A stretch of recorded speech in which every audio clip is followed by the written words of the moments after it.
하나님 말씀 히브리서 4장 14절부터 16절, 히브리서 4장 14절부터 16절까지 우리 같이 한 목소리로 묵도하겠습니다. 그러므로 우리에게 큰 대제사장이 계시니 승천하신 이곳 하나님의 아들 예수시라. 우리가 믿는 도리를 굳게 잡을지어다. 우리에게 있는 대제사장은 우리의 연약함을 동정하지 못하실 리가 아니요 모든 일에 우리와 똑같이 시험을 받으시니로되 죄는 없으시니라. 그러므로 우리는 긍휼하심을 받고 때를 따라 돕는 은혜를 얻기 위하여 은혜의 보좌 앞에 담대히 나아갈 것이니라. 아멘. 할렐루야. 오늘은 히브리 4장 14절부터 16절까지 본문을 중심으로 우리에게는 큰 대제사장 되신 예수님이 계십니다. 우리에게는 큰 대제사장 되신 예수님이 계십니다라는 제목으로 하나님의 말씀을 전하도록 하겠습니다. 어제 사실은 히브리서 5장 본문을 읽었었는데 오늘 5장은 내일부터 다시 하고 4장으로 다시 한번 돌아와서 어제 말씀을 좀 이어갈까 합니다. 어제 제가 그런 말씀을 드렸어요. 여러분, 우리의 성량은, 우리의 죄사함은 어디서 이루어지냐면 실제로 성소 안에서 죄사함이 이루어진다고 했습니다. 이거는 진리예요, 진리. 근데 제가 아주 그런 말씀을 드렸죠. 우리가 예수님의 십자가와 부활을 믿는 그 믿음을 통해서 성령님이 이런 지식을 모를지라도 통해서 주님이 얼마든지 우리를 그 성소 안으로 이끄시는 그런 구원의 역사가 있다고 우리가 그렇게 믿어왔어요. 그리고 무슨 말씀인지 어제 이해했죠, 그죠? 십자가 부활도. 그러나 진리는 뭐냐면 죄사함은 성소에서 이루어지는 거예요. 그래서 예수님께서 지금 대제사장 되심을 말하지만 히브리서 2장 지금 4장 14절이죠, 그죠? 이 2장에서 2장 그 히브리서 2장 17절 18절에서 주님이 대제사장 되신 목적을 말해요. 우리의 죄를 속량하려고 주님이 대제사장이 되셨대요. 그러니까 주님이 대제사장 되셔야만 대제사장이 되셔서 히브리 지금 어제 말했지만 히브리서 5장부터 거의 10장까지가 대제사장과 연계돼서 그 마지막에 첫째 것을 폐하고 둘째 것을 세우는 거기까지 가는 거예요. 거기까지 가는 건데 거기서 여기 5장부터 여기 4장 정확히는 대제사장이 이제 14절부터 나오죠. 14절부터 나오는데 그 내용 속에 나오는 게 결국 히브리서 2장에서는 대제사장이 되신 목적이 뭐냐, 우리의 죄를 속량하기 위해서 대제사장이 되셨다고 했어요. 특별히 여러분, 대제사장은요, 대제사장의 존재라는 것은 1년에 한 번 죄사함을 해요. 죄사함. 특별히 히브리서는 우리의 죄사함에 대해서 다루는 데서 이 대속죄를 배경으로 하고, 대속죄를 배경으로, 그리고 성소 안에서, 그러니까 예수님 개인적으로도 온 인류를 위한 속죄를 어디서 이루시냐면은 성소에 들어가서 속죄를 이루십니다. 그 성소도 어떤 성소요? 서로 짓지 않은, 창조에 속하지 않은, 그리고 실제로 이제 그 성소는 그리스도 자신이 우리의 성소가 되신다고 했습니다.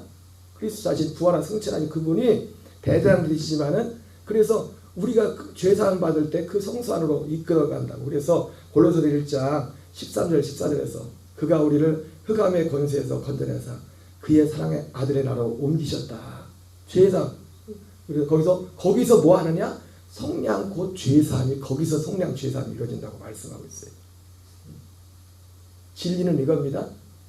다시 한번 말씀드리지만은 이러한 지식이 없을지라도 십자가와 부활이라는 이 믿음만 가지고도 하나님이 그 사람을 얼마든지 거듭나게 할 수 있어요. 성령의 역사로 말미암아. 그런데 분명한 건 뭐냐면 영적인 주소가 이렇게 해서 여기 가서 죄사함이 이루어진다는 거예요. 그리고 실제로 거듭난다들에게는 분명한 거듭남에 대한 열매가 있어요. 그러니까 이런 지식이 좀 달라도 만나면 말이 통하고 정서가 통하고 삶의 방이 통한다. 아멘이십니까? 이거를 분명해야 돼요. 그런데 그럼에도 불구하고 이런 것들이 왜 그렇게 중요하냐. 그래서 또 예를 들자면 예수님 자신이 그러니까 이 히브리서에 나오는 건 어떻게 보면 예수님이 모든 자를 위해서 예수님이 모든 사람을 위해서 십자가에 죽으신 것처럼 그냥 모든 인류에 죽었지만 모두가 예수님 구원받는 게 아니잖아요. 그죠? 마치 그런 것처럼 예수님이 모든 사람의 속량을 해서 성소에 들어가서 속량을 이루었지만 이 모든 사람을 한 겁니다. 그러나 모든 사람이 이 속량의 대상이 되는 건 아니죠. 결과적으로죠. 마찬가지예요. 십자가 그런 것처럼 이 속량이 하나 결국은 하나로 다 연결된 것이지만은 우리의 속량. 그러니까 주님이 속량을 했지만 모든 사람이 죄 사함이 이루어지는 게 아닌 것처럼. 그러나 그러니까 히브리서는 예수님께서 온 인류를 위해서 치르신 그 속량의 그 구원의 과정을 베푸신 것이고 결국 우리도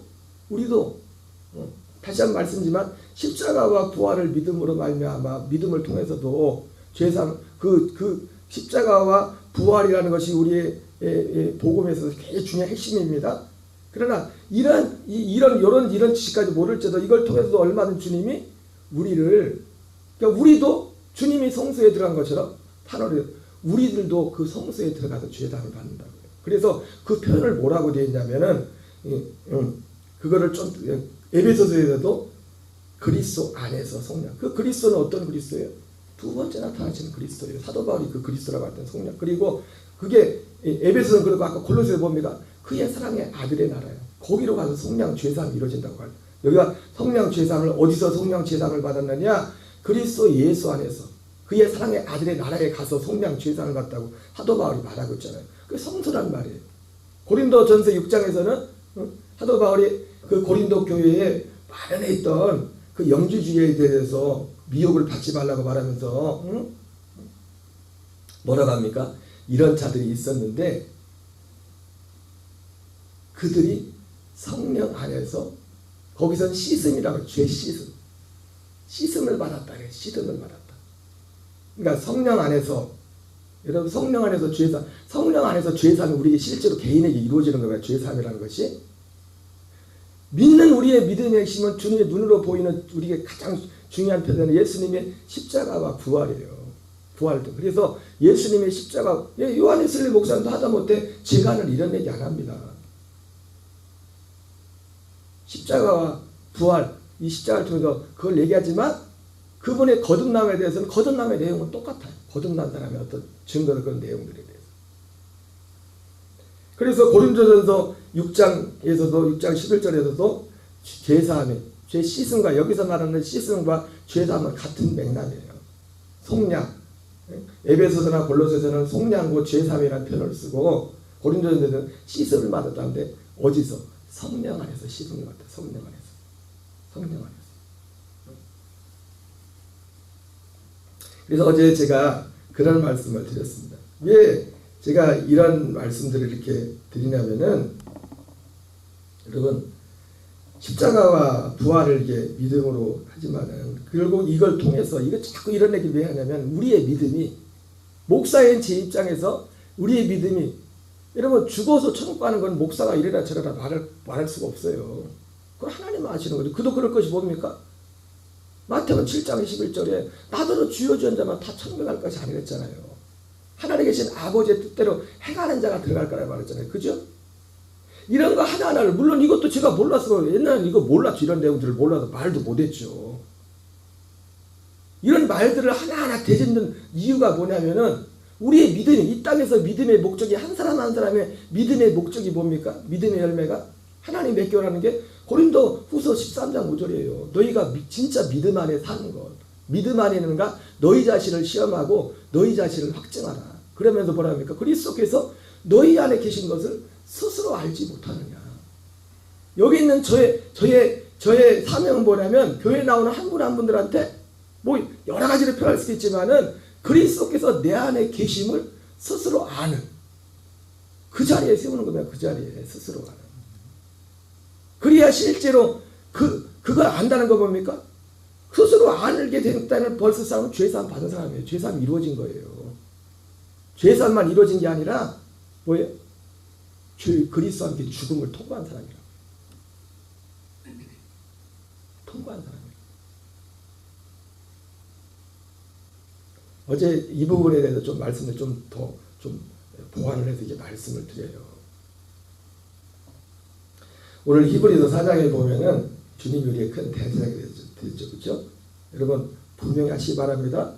실제 우리의 이루어지는 죄사함은 성소에서 이루어지는 겁니다. 제가 그래서 코로나 시절에 자주 들었던 예가 있잖아요. 코로나 지원금 받을 때 코로나 지원금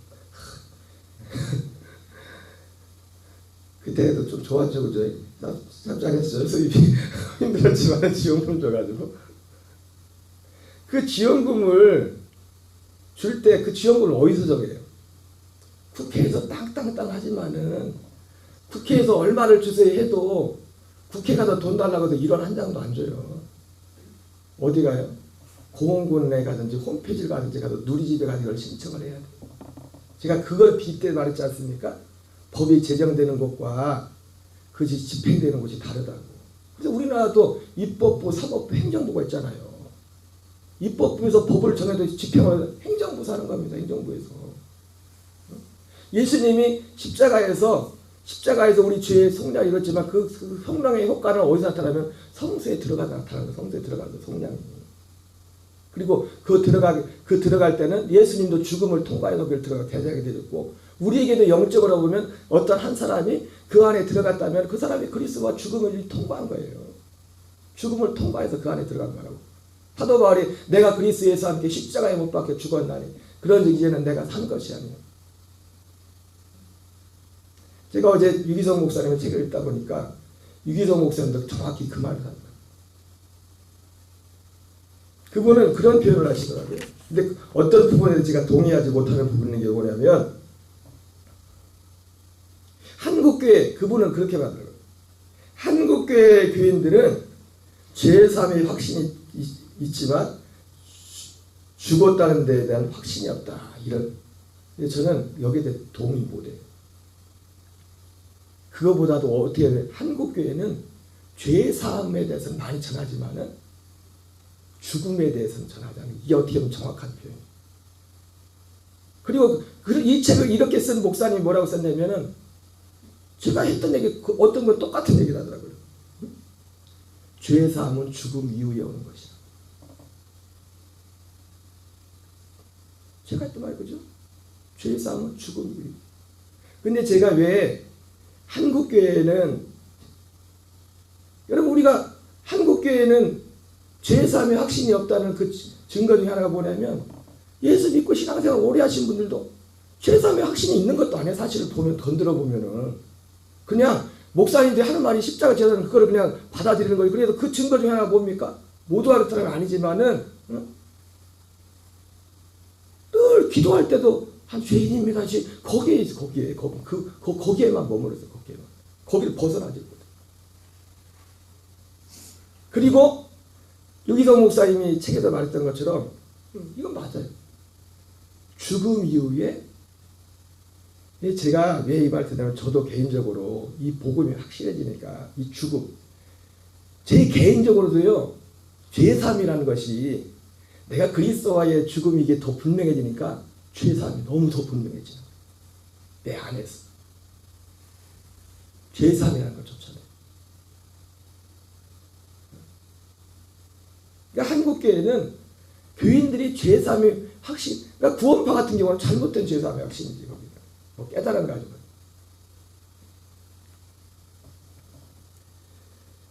죄사함이 확실했지만 죽었다는 확신은 적다. 그러니까 이 목사님이 같은 말을 했고도 자기가 한 말끼리도 부딪히는 거예요. 죄사함은 확신이 있지만 죽음에 대한 확신이 없다. 여기 이 지식에 대한 이 지식 자체는 사실은 목사님들이 말 안 하니까. 예수님 죽음만 말하지 우리 죽음에 대해 나의 죽음에 대해 말하지 않잖아요. 그죠? 그러니까 그나마 진실되고 신실한 목사님 유기성 목사님 같은 분들이 언제부터 이 눈이 띄어가지고 자기 죽음 십자가에 나의 죽음에 대해 그분의 핵심이 십자가 복음이라고 말할 때 십자가 복음이라고 할 때 그분의 핵심이 뭐예요? 십자가 복음이지. 그분이 십자가 복음이라고 전하는 그 핵심이 뭐냐면 나의 죽음, 그리스도와 함께 죽음, 그 죽음에 초점을 맞추고 있다 그래요. 그래서 십자가 복음이에요. 여러분 말이 나온 김에 제가 우리 교인들한테 저도 전에는 십자가 복음이라는 말을 많이 썼지만은 십자가 복음이라는 말 대신에 그리고 제가 십자가 복음이라는 말을 쓰지 않고 그리스도의 복음, 하나님의 나라의 복음, 천국 복음이라는 말을 쓰라고 했잖아요. 그죠? 왜 그러냐면 이게 성경에 나와 있는 것이기 때문에 복음이. 그리고 십자가의 복음이라는 말에 제가 이 진리가 다 열리고 나니까 유기성 목사님의 그 표현처럼 그분도 뭐 십자가 복음이라고 씁니다. 근데 충분히 그 십자가 복음이라고 할 때는 그냥 구원파 같이 어떤 죄상 그런 차원을 넘어서 그 목사님이 전하는 건 뭐예요? 그리스도와 함께 내가 죽는 부분, 죽음을 통과하는 그 부분을 만나 거기에 초점이 맞췄다. 근데 왜 제가 이 부분에서 이 눈이 띄고 나서 단 하나조차도 왜 이런 것들을 제가 먼저는 성경에 말하는 것이 성경에서 말하는 복음이 하나님 나라 복음 그리스도가 명시되어 있기 때문에 명확하게 아멘이십니까? 성경에는 명시가 안 됐어요. 십자가의 복음이란 말이. 그리고 또 하나는 뭐냐면 십자가의 복음이라고 하면서 많은 사람들이 구원파 같은 십자가 복음을 전하기 때문에 제가 이 용어 하나에 조차서도 이 눈이 열리고 나서 성경에 나와 있는 걸 쓰라는 거예요. 그리스도의 복음, 하나님 나라의 복음, 천국 복음. 결국 이 복음은 뭐예요? 예, 좋습니다. 십자가 아까 제가 말씀드린 것처럼 십자가 부활을 믿음으로 얼마든지 거듭날 수 이런 지식들이 없어서 아멘이세요? 성령님 역사 저도 그 주변에 그런 분들 많이 봤어요. 그렇다고 제가 이런 얘기하지만 제가 일부러 그런 분들에게 이 복음을 그리고 특히 목회자이기 때문에 내가 이걸 설득하려고도 안 해요. 제가 왜 그분들은 이 지식을 몰라도 그 안에서 살고 있기 때문에 또 그 상대방은 내가 이 얘기를 하면 이 얘기를 알아들어요. 그분은 또 그 안에 들어가 있기 때문에 이 지식을 몰랐어요. 제가 그럼에도 불구하고 이 지식을 정확히 하는 건 너무 중요한 거예요. 왜? 저 개인도 이것이 분명해지니까 내 속이 내 안에 내가 요즘 윗버릇처럼 하는 말이 뭐예요? 난 옛날에 사람들이 예수님 처음 믿는 걸 좋았다 하잖아. 그때가 돌아가고 싶지 않아요. 지금이 훨씬 좋아요. 지금이 훨씬 좋다는 그 이유가 근원이 뭐냐면 내가 뭐 인간적으로 잘나고 또 그게 아니라 여전히 허물되고 약점이지만 이 복음 진리에 들어가보니까 그것이 나를 거기에 세우는 겁니다. 거기에 세우는 거야. 우리에게는 큰 대제사장이 계십니다. 왜? 여기 보니까 우리의 죄를 성량하시라고. 이걸 통해서 히브리서 이 4장 14절부터 거의 10장까지 거의 대제사장으로 시작해서 계속 거의 한 맥으로 계속 흘러가거든요. 성소 안에서 죽음과 죽음 이후에 여기서 목사님은 성소에게는 못 하셔. 거기까지는. 왜? 우리 지금까지 어떤 교리들이 있거든. 이런 얘기를 안 하거든. 여기를 벗어나면 이단처럼 사람들이 보거든. 그러나 이단이라고 보여도 성경은 그렇게 되어 있는데 왜 이게 가려오는 거예요. 이걸 가려오는 거예요. 이런 거 하나하나들이 분명히 열려야 우리가 분명한 쪽발이 된다고요. 이 진리 안에 분명한 쪽발이 되고 이런 대세김질을 통해 가지고 우리가 정말로 눈에 보이지 않는 우리 하나 보이지 않는 하나님의 나라가 내 안에서 확장되어가고 내가 자라가고 그런 일들이 이루어지는 줄 믿습니다. 이게 너무너무 중요한 거예요. 그러므로 우리에게 큰 대장이 계시니 승천하시니 곧 하나님의 아들 예수시라. 우리가 믿는 도리를 굳게 잡을지어다. 우리에게 있는 대장은 우리 연약함을 동정하지 못하실 리가 아니요 모든 여러분 주님은 사랑과 옛날에 그런 게 있잖아요. 자녀가 아프면 옛날에 부모님들 한결같이 하는 말 있잖아요. 내가 대신 아팠으면 좋겠다. 내가 대신 아팠으면 차라리 좋겠다. 그죠? 응? 자녀들이 아픈 일을 당하면은 우리 마음이 다 그렇잖아요. 그죠? 내가 대신. 응? 우리 신권사님도 아들이 벌써 40 중반 되지만 그래도 아들은 맨날 아들이지 딸은 딸이고 그죠? 어떤 예를 들어서 문제가 생겨서 아들이 어려움을 당했을 때 그러면 부모의 마음 한결같이 어떻습니까? 차라리 내가 그죠 권사님? 안 해요? 이제 너는 너고 나는 나요? 그런가? 오면 좋고 가도 좋고 그런 거예요. 예수님과 우리와 차이가 뭡니까? 주님은 사람은 동정은 할 수 있지만 도와줄 수는 없어요. 그죠? 그러나 하나님은 그러니까 여기서 말하잖아요. 이 히브리서 2장에서도 그 얘기가 나오는데 주님이 시험 받는 자를 능히 도우실 수 있다고 했어요. 시험 받는 자. 그리고 때를 따라 그래서 여기서 그죠? 긍휼하심을 받고 때를 따라 돕는 은혜를 얻기 위하여 은혜의 보좌 앞에. 그리고 여기서 때를 따라 돕는 은혜가 뭐라고 했어요? 주님이 대대장님 주님을 돕는 게 뭡니까? 우리를 하여금 죄사함을 지나는 이제 죄를 이기게 하는, 죄를 이기게. 죄를 이기도록. 근데 그걸 죄를 이길 수 있는 걸 어떻게 도와요? 이 성령이 묻어 우리 마음에 어떤 완전 주겠지만 이 진리를 믿음을 통해서 우리를 돕는단 말이에요. 진리를 믿음으로. 우리가 진리 안에 있을 때 주님이 우리를 도우실, 주님이 구원이 우리에게 나타나는 거예요. 진리를. 그러니까 여러분, 이 하나님 나라에 보면 물론 벌써 은퇴했지만 우리 몇 년 전에 금남교회 왔을 때도 영상을 보여드렸지만은 이상한 목사님, 그분이 그렇게 교회를 개척 1년 만에 교인이 1000명 모이고 벌써 3, 40년 전에 광주에서 두 번째로 큰 예배당을 짓고 두 번째인지 모르겠네. 근데 그때 당시 얼마나 교회가 몇 터졌던지. 광주에서 제일 좋은 차 타고 다녔잖아요. 개척 1년 만에. 갓그레인저 타고 표적과 기사가 막 나타나고. 근데 그 목사님이 자기 죄에 실제로 죄를 이기. 여러분, 우리의 이 진실된 성도들, 그리스도인들의 소망은 딱 두 가지입니다. 죄사함, 예수 깨울 때. 그리고 죄사함과 함께 어떤 거예요? 나 이렇게 살고 싶지 않은데, 거룩하게 살고 싶은데. 이게 정상적인, 이게 두 가지가 있어야 됩니다. 어떤 사람에게 정말 그 사람이 거듭났다면은 그 거듭난 사람 그 안에는 딱 두 가지가 분명히 있어야 된다고요. 그게 사실 로마서 6장 그런 내용을 제가 지금 쉽게 풀어서 얘기하는 거예요.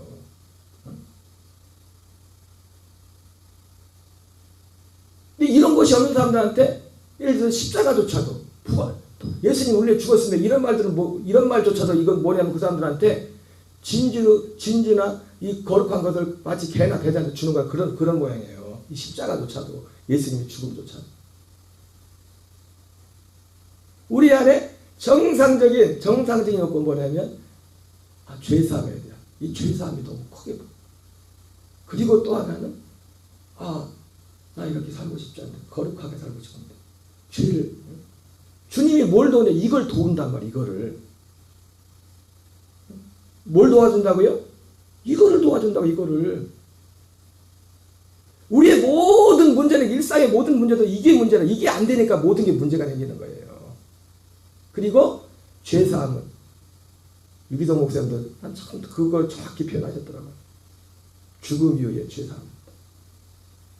영적으로. 여러분, 어떤 사람이 죄사함이 맞다면, 제가 아까 말했잖아요. 그러니까 저는 제가 말했지만 집사람이 주일 저녁인가 예배 마치고 그러더라고요.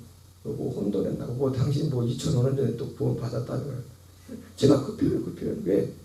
내가 이게 정리가 되진 않았지만 내 안에 그분의 사랑이 있었고 그게 임했고 했지만은, 그러나 분명한 뭐냐면 내 지식이 분명해질 때 더 죄사함도 더 확실해져요. 예, 죽음이 분명해져. 죽음뿐만 얘기하는 거죠. 죽어야 될 목적이 약속에부터 출발되거든. 약속에부터 전체가 다 보여버리니까. 전체가. 여러분, 우리는 하나님이 보여주신 이 진리 전체를 온전히 붙잡아 주고 있습니다. 이 진리 안에서 이를 믿는 믿음과 순종 가운데서 주님이 우리를 도울 수 있는 거예요. 근데 그분도 이 생명의 성령의 법 하나, 그래가지고 어떤 사건을 해가지고 그렇게 교회가 부흥하는데, 내가 지금 목회가 문제가 아니다. 지금 내가 문제다 그래가지고 목회 그만둘 생각하고 오살리기도에 가서 하나님 이거 이 죄를 이길 수 있는, 깨달을 수 있는 이걸 알 때까지 내가 금식한다면서 18일째 로마서 7장이 보였대잖아요. 18일째 맨날 보던 건데 로마서 7장에 보니까 나 같은 사람이 또 있네. 사도 바울. 그래가지고 보니까 근데 로마서 8장에 보니까 생명의 성령의 법이라는 게 나오네. 그래서 그분이 금식을 18일째 중단됐어요. 목회를 그만두려는 것도 포기하고, 그때부터 생명의 성령의 법을 바로 전한 것도 아니에요. 그분 개인 고백은 5년 동안을 성경을 연구했대요. 왜? 성경 어디에도 생명의 주석에도 생명의 성령의 법이라는 말이 안 나와요.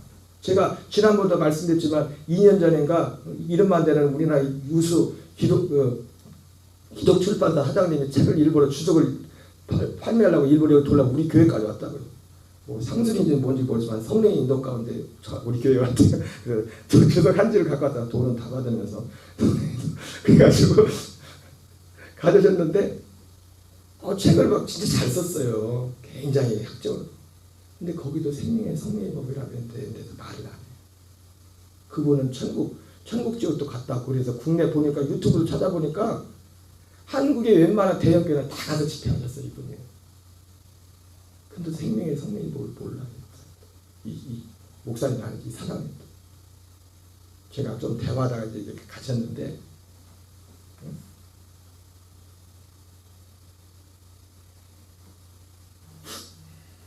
여러분 우리에게는 큰 대대자 승천하신 자 하나님의 아들 그리스도가 계십니다.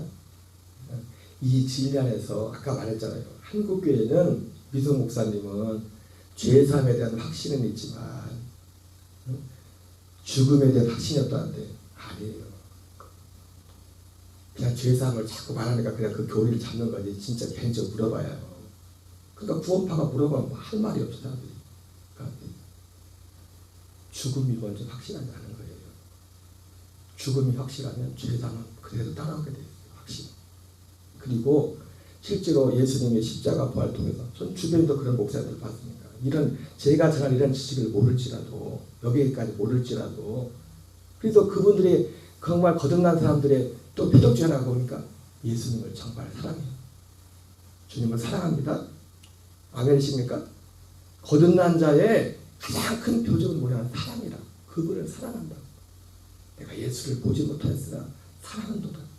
지금도 보지 못하나 믿고 말하는 영광스러운 즐거움으로 기뻐하는 믿음의 결국은 곧 영혼의 구원을 받습니다. 우리의 믿음의 이게 전부이에요. 전부.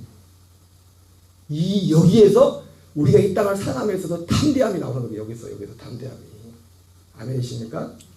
오늘 이 한날도 이 주님과 함께 승리하는 저와 여러분 되시기 바랍니다. 우리 주기도문으로 마치겠습니다. 하늘에 계신 우리 아버지여 이름이 거룩히 여김을 받으시오며 나라의 마옵시며 뜻이 하늘에서 이루어진 것 같이 땅에서 이루어지이다. 오늘날 우리에게 일용할 양식을 주옵시고 우리가 우리에게 죄 지은 자를 사하여 준 것 같이 우리의 죄를 사하여 주옵시고 우리를 시험에 들게 하지 마옵시며 다만 악에서 구하옵소서. 대개 나라와 권세와 영광이